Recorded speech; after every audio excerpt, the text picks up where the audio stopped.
नमस्ते। मेरा नाम आस्था है और मैं दिल्ली, हिंदुस्तान से हूँ। मेरी आंखें नीली और बाल गहरे काले हैं और मैं 5 फीट 5 इंच लंबी हूँ। 19 साल की उम्र में मैं पढ़ाई के लिए लंदन में रहती हूँ। यहाँ मैं अपने बड़े भाई आर्यन और उसके बचपन के दोस्त विजय के साथ 3 कमरों के एक फ्लैट में रहती हूँ। आर्यन पिछले 4 साल से लंदन में है और विजय भी 4 साल से उसी के साथ उसी फ्लैट में रह रहा है। मैं 1 साल पहले यहाँ आई हूँ और मेरे घर वालों ने मुझे यहाँ आने की इजाज़त ही इस शर्त पर दी थी कि मैं अपने भाई के साथ रहूंगी।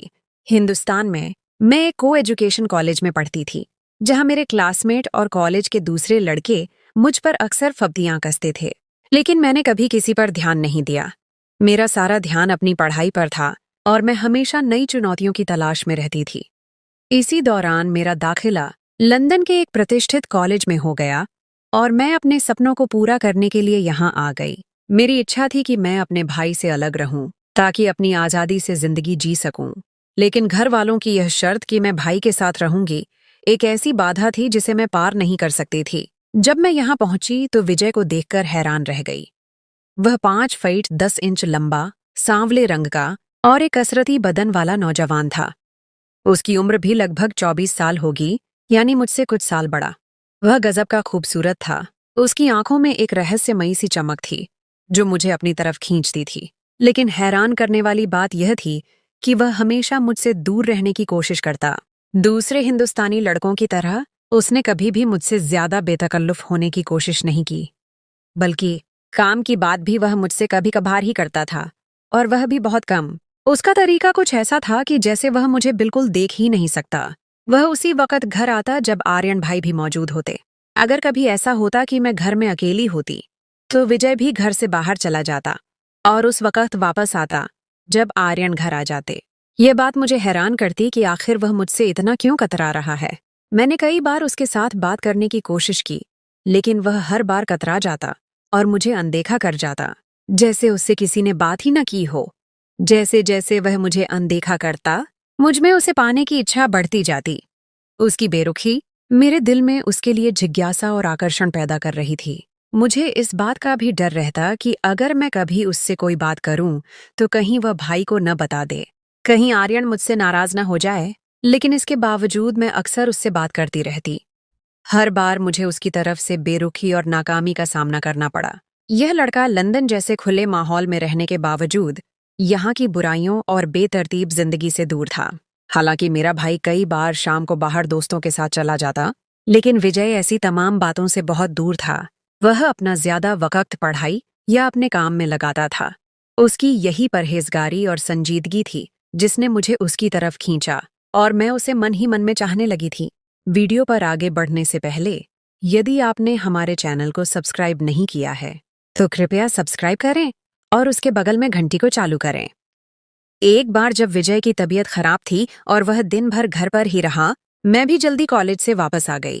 बारिश का दिन था और मौसम काफी ठंडा था। आर्यन भाई उस वक्त अपनी नौकरी पर थे, इसलिए मैंने विजय के लिए चाय बनाई और उसे पेश की। मैंने देखा कि वह काफी बेचैन महसूस कर रहा था। उसने मेरे हाथ से चाय का कप लिया और खामोशी के साथ बैठकर पीने लगा। उसके चेहरे पर थकान साफ दिख रही थी। मैं भी एक कप लेकर उसके कमरे में कुर्सी पर बैठ गई और उससे बातें करने लगी। मैंने उससे पूछा कि तबीयत कैसी है, क्या कुछ खाना पसंद करोगे? वह मुझे किसी बात का जवाब देता और किसी पर खामोश रहता। अपनी नजरें कभी अपने लैपटॉप पर रखता तो कभी खिड़की से बाहर बारिश को देखता। वह मुझे अनदेखा कर रहा था, लेकिन मैं ढीठ बनकर उसके सामने बैठी रही और दिल में सोचा कि देखती हूँ यह मुझे कब तक अनदेखा करता है। मेरा मकसद सिर्फ उससे बात करना नहीं था, बल्कि मैं उसकी करीबी महसूस करना चाहती थी। ये जानना चाहती थी कि उसके दिल में क्या चल रहा है। बातों के दौरान जब मैंने देखा कि वह मेरी तरफ ध्यान नहीं दे रहा, तो मैंने उससे सीधे सीधे यह पूछ ही लिया कि वह मुझे अनदेखा क्यों करता है। तो वह कहने लगा, आस्था, तुम मेरे दोस्त की बहन हो और मेरे ख्याल में दोस्त की बहन अपनी बहन के बराबर होती है। मैं तुम्हारी इज्जत करता हूँ, इसीलिए तुमसे दूरी रखता हूँ। मैंने उससे कहा, दोस्त की बहन दोस्त भी तो हो सकती है, बल्कि एक बेहतरीन दोस्त। वह मेरी बात सुनकर थोड़ी देर खामोश हो गया। उसके चेहरे पर उलझन के निशान थे। मैंने इस मौके का फायदा उठाया और उसे अपनी दिल की बात कह दी। मैं तुम्हें चाहती हूँ और तुम्हें पाकर रहूंगी। तुम मेरी जिंदगी का हिस्सा बन चुके हो। मेरी बात सुनकर वह कुछ देर हैरत से मेरी तरफ देखता रहा, फिर कहने लगा, आस्था, ये बात ठीक नहीं है। अगर तुम्हारे भाई को मालूम हो गया तो वह तुम्हें कुछ नहीं कहेगा, बल्कि सारा इल्जाम मुझ पर डाल देगा। हमारी दोस्ती बरसों पुरानी है। मैं नहीं चाहता कि हमारी दोस्ती में दरार आए। यह रिश्ता आर्यन के लिए बहुत अहमियत रखता है। मैंने उसको कहा, तुम इसकी फिक्र न करो, ये बात मुझ पर छोड़ दो, मैं सब संभाल लूंगी। उस दिन मुझे काफी हद तक कामयाबी मिली। मुझे लगा कि उसके अंदर भी दिल है और मैं उसके दिल तक पहुंच सकती हूँ। उसकी हिचकिचाहट और फिक्रमंदी ने मुझे यह यकीन दिलाया कि वह भी मुझे कुछ न कुछ महसूस करता है। अब मुझे उसके दिल से डर दूर करना था और उसे यह यकीन दिलाना था कि इस रिश्ते में कोई खतरा नहीं है। खैर, इसी तरह वक़्त गुजरता गया और अगले 2 हफ्तों तक मुझे कोई खास कामयाबी नहीं मिली। विजय का बर्ताव अभी भी एहतियाती था, हालांकि वह पहले से थोड़ा कम अनदेखा करने लगा था। इसी दौरान मेरे भाई आर्यन को रात के वक़्त एक नई नौकरी मिल गई, जहां पहले वाली नौकरी से दुगुना ज्यादा वेतन था। वह इस प्रस्ताव पर बहुत खुश था।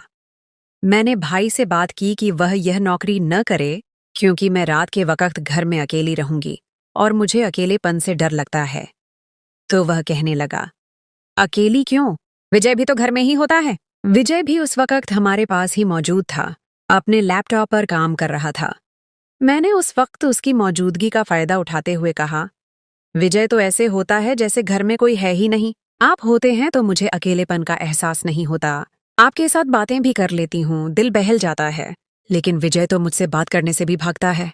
मेरी बात सुनकर आर्यन भाई हंसने लगे और विजय को संबोधित करके कहने लगे, क्यों विजय, क्या बात है? आस्था तुम्हारी शिकायत कर रही है। लगता है तुम्हारी तन्हाई से उसे बोरियत होती है। तो विजय ने एक बार नजर उठाकर पहले आर्यन और फिर मेरी तरफ देखा। उसके चेहरे पर हल्की सी मुस्कुराहट आई और फिर उसने फौरन अपनी निगाहें दोबारा अपने लैपटॉप पर टिका लीं। मैंने मौका हाथ से न जाने दिया और आगे कहा, ये तो ऐसे मुझसे भागते हैं जैसे मैं इन्हें खा जाऊंगी। 6 महीने विजय ने मुझसे कभी सीधे बात नहीं की और अब कहते हैं कि मुझे अकेलेपन का एहसास नहीं होगा। मैंने और ज्यादा नाटकीय अंदाज में कहा, आर्यन भाई, जब कभी आप घर पर ना हो और विजय घर आ जाए और घर में आपको न पाकर यह तो बाहर निकल जाते हैं। मुझे लगता है अगर आपने रात की ड्यूटी वाली नौकरी शुरू कर ली तो यह भी घर नहीं आया करेंगे और मुझे बिल्कुल अकेला छोड़ देंगे।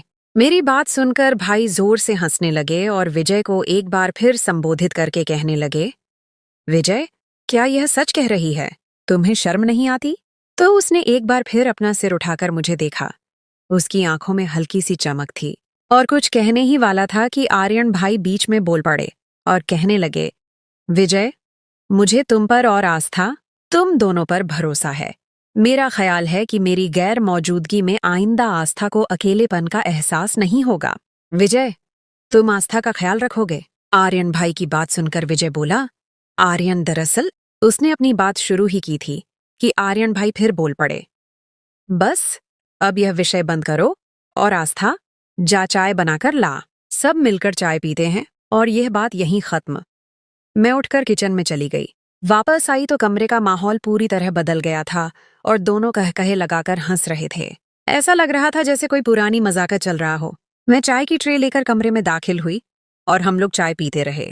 इस दौरान मैंने देखा कि विजय बात करते करते चोरी चोरी मुझे देखता है और फिर मुझसे नजरें मिलते ही निगाह दूसरी तरफ कर लेता है, जिस पर मुझे खुशी महसूस हुई कि आखिरकार मुझे कामयाबी मिल रही है। मेरे ख्याल में ये पहली बार था कि विजय मेरी तरफ नजर उठाकर देख रहा था। उसकी आंखों में एक नई सी शरारत थी। पहले तो मुझसे बात भी करता तो अपनी नजर नीचे रखता था या इधर उधर देखता रहता था। यह एक छोटी सी लेकिन अहम कामयाबी थी।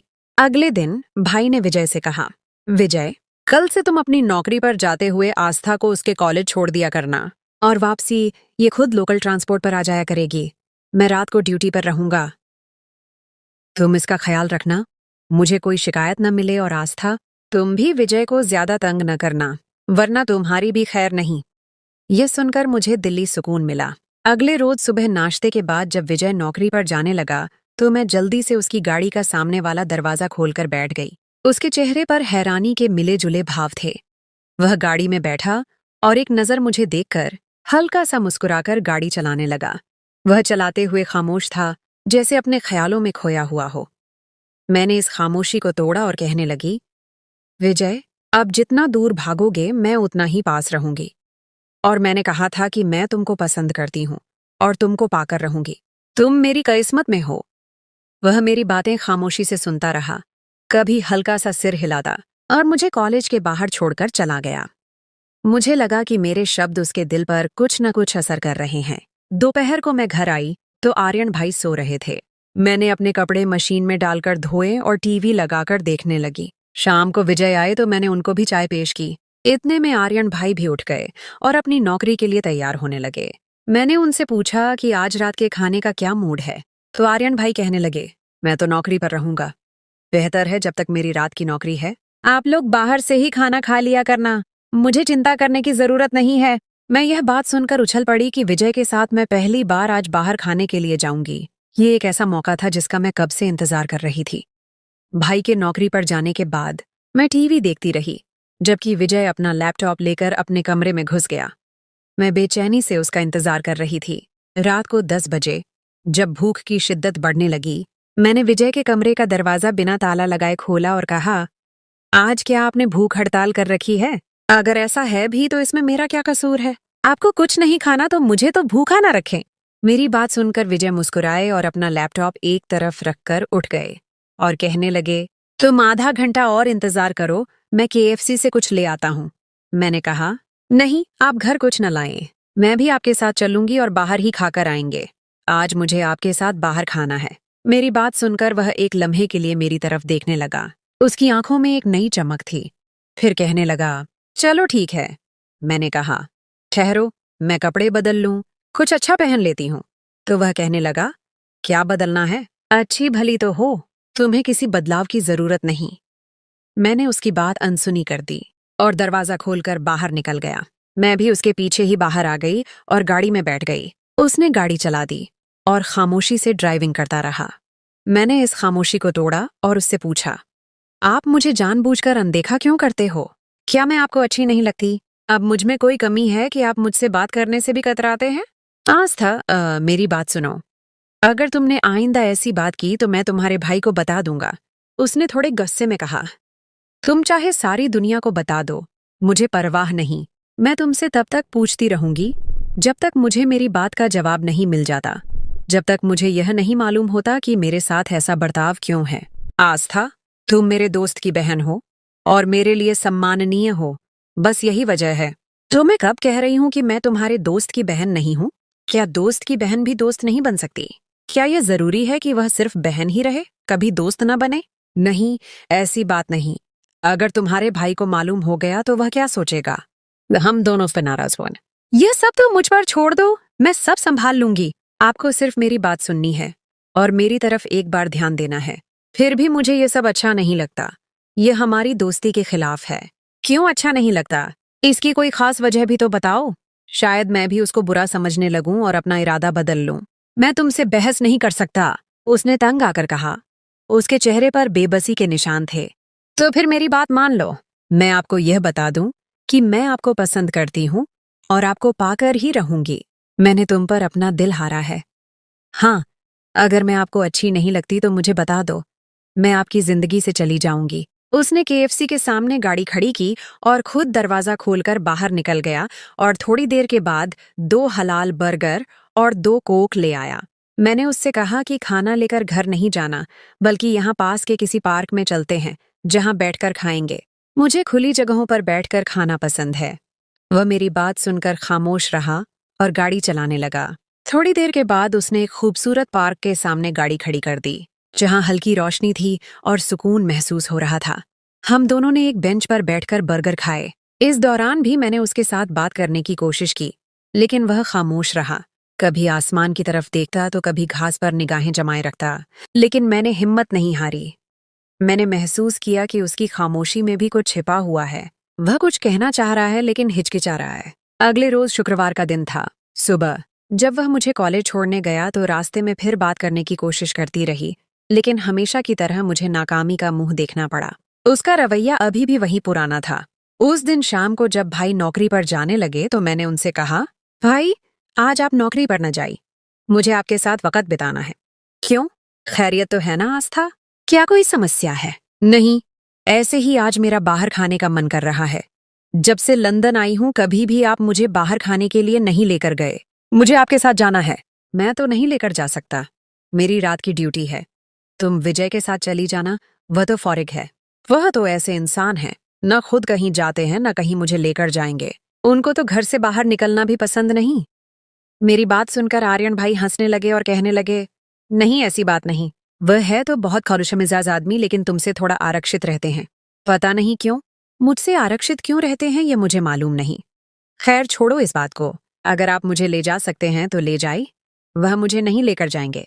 अगर उनके साथ जाने के लिए कहना है तो साफ कह दें कि मैं न जाऊं। नहीं ऐसी बात नहीं, तुम उसे कह देना, वह तुम्हें ले जाएगा। वह नहीं मानेंगे। आप खुद उनसे कह दें तो शायद आपकी बात मान लें। वह आपकी बात ज्यादा सुनते हैं। ठीक है, इस वक्त तो वह नौकरी पर व्यस्त होगा। जब आएगा तो मेरी फोन पर बात करवा देना, मैं उसे कह दूंगा। भाई की बात सुनकर मैं खुश हो गई। मेरा प्लान कामयाब हो गया था। मैं जानती थी कि भाई का कहना वह नहीं टालेगा। भाई चले गए तो मैंने उठकर फ्रेश होकर नीली जीन्स के साथ सफेद टी शर्ट पहन ली और हल्का सा मेकअप करके तैयार हो गई। मैंने आईने के सामने खड़ी रहकर खुद को देखा तो मैं बहुत खूबसूरत लग रही थी। मेरा आत्मविश्वास बढ़ गया था। मैं जब से लंदन आई थी आज पहली बार मैंने मेकअप किया था। हालांकि मेरे पास मेकअप का सामान मौजूद था, लेकिन मैं कभी भी खुद को तैयार करने की जरूरत महसूस नहीं करती थी। तैयार होने के बाद मैं विजय का इंतजार करने लगी। मेरा दिल जोर जोर से धड़क रहा था। एक अजीब सी बेचैनी थी। थोड़ी देर के बाद वह आया। मैंने दरवाजा खोला तो उसने मुझे देखा और एक लम्हे के लिए ठिठक कर रह गया। उसकी आंखों में हैरानी और कुछ और ही जज्बात थे, लेकिन दूसरे ही लम्हे वह संभल गया और अंदर दाखिल हो गया। मैंने दरवाजा बंद किया और अंदर आकर उसके लिए चाय बनाई। चाय के बाद मैंने उससे कहा, विजय, आज कहीं बाहर खाने के लिए न चलें? भाई ने कहा है कि आपके साथ चली जाऊं। उसने मुझे बिना देखे हुए कहा, मैं नहीं जा सकता। अगर जाना है तो आर्यन से कह देना, वह लेकर चला जाएगा। मैंने भाई से पूछ लिया है। वह कह रहे थे कि आपके साथ चली जाऊं और उन्होंने मुझे जोर दिया है कि आप मुझे लेकर जाएं। मुझे तो उसने नहीं कहा। आप उनसे फोन पर बात कर लें। नहीं, मैं नहीं करता उससे बात, और नहीं तुम्हें लेकर जाऊंगा। मेरे पास वक्त नहीं है और मुझे बाहर जाने का मूड नहीं है। मैंने विजय की बात सुनी और अपने फोन से भाई का नंबर मिलाया। जब बेल बजी तो मैंने फोन विजय को पकड़ा दिया। यह लो, भाई से बात कर लो, वह आपसे बात करना चाह रहे हैं। नहीं, मैं नहीं करता, उसने फोन मेरी तरफ बढ़ाते हुए कहा। उसके चेहरे पर सख्ती थी। मैंने फोन पकड़ लिया और जैसे ही भाई ने फोन उठाया, मैंने रोने वाले अंदाज में कहा, भाई, मैंने क्या कहा था? विजय मुझे नहीं लेकर जाएंगे। आप खुद ही मुझे मना कर देते। मैं कितनी अकेली महसूस कर रही हूं। नहीं, ऐसे कैसे हो सकता है? तुम मेरी बात विजय से करवा दो, भाई ने हैरानी से कहा। वह आपसे बात करने को भी तैयार ही नहीं। वह तो कह रहे हैं कि उनको मुझसे बाहर जाने का बिल्कुल मूड नहीं है। ठीक है, मैं उसको खुद फोन करता हूँ। भाई ने फोन बंद कर दिया। अगले ही लम्हे विजय के फोन पर घंटी बजने लगी। विजय ने मेरी तरफ गुस्से भरी निगाहों से देखते हुए फोन उठाया। हेलो, क्या हाल है आर्यन? फिर उसने मुझ पर नजर डाली और भाई से कहने लगा, क्या मैं कैसे ले जा सकता हूँ इसको यार? मुझे काम है। मेरी बात तुम समझते क्यों नहीं? दूसरी तरफ से भाई ने जाने विजय को क्या कहा। विजय ने मेरी तरफ देखा और फोन बंद कर दिया और मुझे कहने लगा, ठीक है, लेकिन जाना कहाँ है? किसी अच्छे से होटल पे चलते हैं जहाँ लाइव म्यूजिक हो। नहीं, मैं तुम्हें होटल पे नहीं ले जा सकता। आज मेरा मूड नहीं है। नहीं तो मैं फिर भाई से बात करती हूँ। मैंने उसे फिर धमकी दी। एक तो तुम भाई की धमकी बहुत देती हो। तुम्हारा भाई मुझ पर कोई हाकिम तो नहीं लगा हुआ कि मैं उसके डर से तुम्हारी हर जायज नाजायज बात मानूं? उसने अब थोड़ा सा मजाक से कहा। तो ठीक है, अब भाई से बात कर लें और उनको कह दें कि मैं नहीं ले जा सकता। मैंने भी थोड़ी शरारत की। ठीक है, लेकिन एक बात सुन लो, वहां जाकर कोई ऐसी वैसी हरकत नहीं करनी और तुम तैयार हो जाओ। मैं भी कपड़े बदल लेता हूँ। मैं तैयार हूँ, आप तैयार हो लें। वैसे इसी तरह भी आप बहुत हैंडसम लग रहे हो, मैंने मुस्कुराकर कहा। उसने फिर मेरी तरफ देखा। उसकी आंखों में एक नई सी शरारत और हल्की सी हंसी थी। वह अपने कमरे में घुस गया। थोड़ी देर के बाद कपड़े बदलकर बाहर निकल आया और मुझे कहने लगा, चलो जल्दी करो और वापस भी जल्दी आना है। उस वक्त रात के लगभग 9 बज रहे थे। मैं जल्दी से बाहर निकली और गाड़ी में बैठ गई। उसने दरवाजा लॉक किया और गाड़ी में आ बैठा और ड्राइविंग करने लगा। हम लोग लंदन के एक बड़े होटल के बाहर पहुंचे, जहां उसने एक जगह गाड़ी पार्क की और हम अंदर चले गए। अंदर दाखिल हुए तो अंदर तेज अंग्रेजी संगीत चल रहा था और माहौल बहुत रोशन था। हमने एक खाली टेबल ढूंढा और बैठ गए। ऐसे ही बैठे रहने के बाद मैंने विजय से कहा, यहाँ ऐसे ही बैठे रहेंगे? अब कोई ड्रिंक वगैरह भी लेनी है? वह कहने लगा, तुम बैठो, मैं कुछ ले आता हूँ। मैंने उससे कहा, नहीं आप बैठें, मैं लेकर आती हूँ, आप थक गए होंगे। वह उठने लगा, लेकिन मैं उससे पहले उठ चुकी थी, जिस पर वह बैठ गया और उसने अपने पर्स से मुझे कुछ पैसे दिए।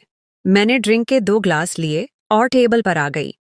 ड्रिंक देखकर वह गुस्से के अंदाज में बोला, ये क्या ले आई हो? मैंने तुमसे कहा था कोक लानी है, लेकिन तुम यह उठा लाई। उसके चेहरे पर नाराजगी साफ दिख रही थी।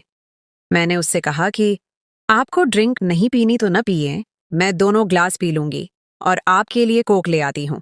उसने मुझे कहा, मैं नहीं पीता और तुम्हें भी नहीं पीने दूंगा, लेकिन मैंने जिद की तो वह खामोश हो गया।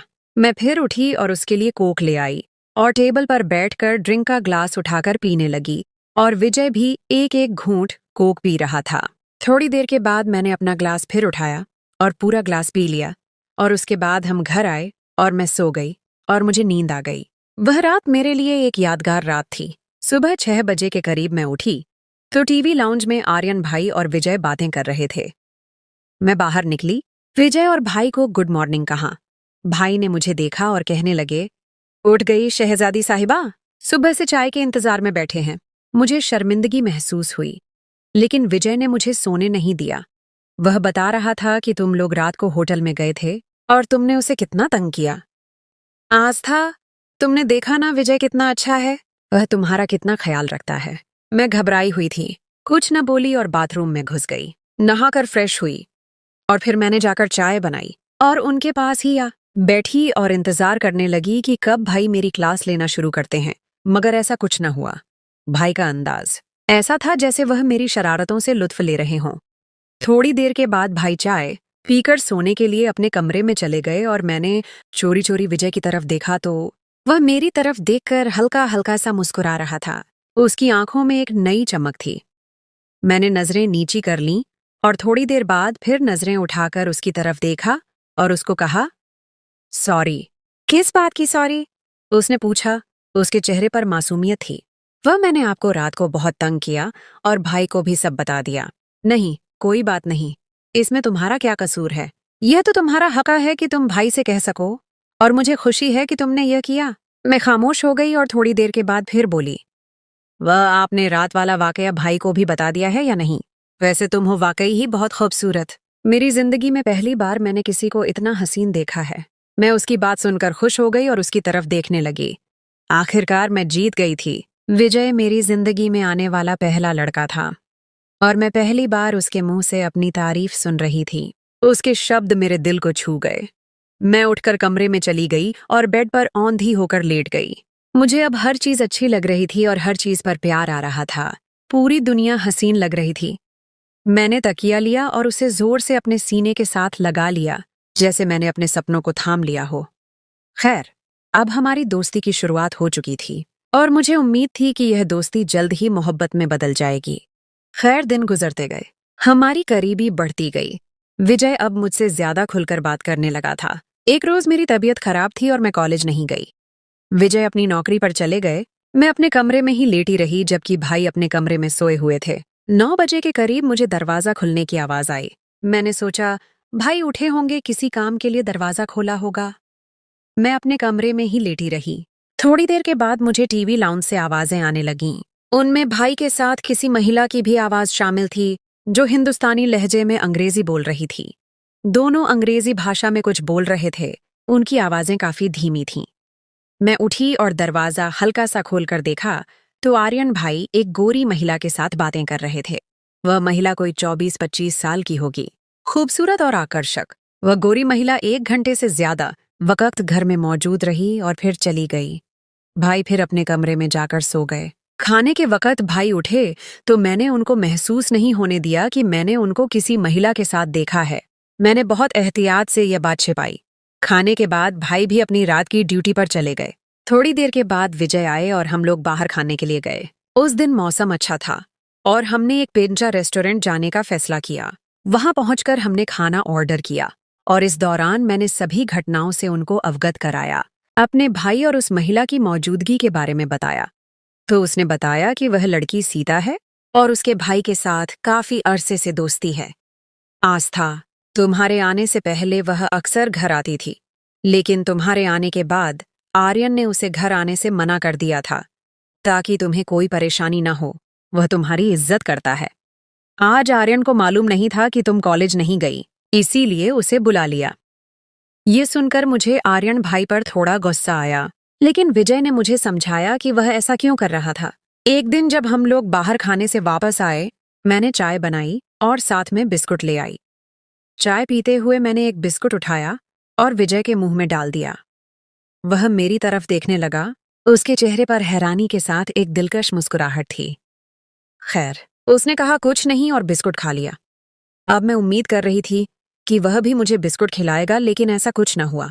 वह सिर्फ मुस्कुराकर मेरी तरफ देखता रहा। खैर, चाय के बाद मैंने बर्तन उठाए और उसके बाद आकर सोफे पर बैठ गई और मैं उसे देख रही थी।